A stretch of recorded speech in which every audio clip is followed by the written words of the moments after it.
Here I Stand by Elder Rickard Jean-Noel. People look at all the things that I have, and they look at me and they like, curse this man. Why he has all these things, not knowing all the things I struggle with every single day. I had to put it all out, you know? And I had to be unapologetic and open up. It's a struggle to be in ministry. I'm having issues just like everybody else. I'm having issues in my family just like everybody else. I'm having issues in my marriage just like everybody else. I'm having issues just like everyone else. The only difference is God has given me a mission. God has given me a testimony. God has given me a word. Whereas like even when I want to give up, I still have to stand up and do it. Remember when Jesus was in the Garden of Gethsemane? He was ready to give up.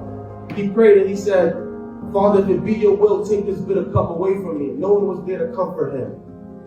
All his friends that said that they was ready to die for him, they was gone. The same people that walked with him all the time, they were gone. They were either sleeping or missing. He had to deal with that by himself. When he went on the cross, you didn't see any of his 12 disciples with him. They were all gone. He was there by himself. He was there with a robber and a killer. Imagine. Sometimes I sit back and I think, what about all the things that I've done? What if one day when it's time for me to go, am I going to be there by myself? All the people that said, Elder Rickard did a good job. When that time comes, they're like, I don't know Elder Rickard. I never knew of that man. I'm not his friend. I don't know that guy. All the people that walk with me, they're going to be gone. Because when I was going through my hardships, to be honest, I was sitting in the house by myself.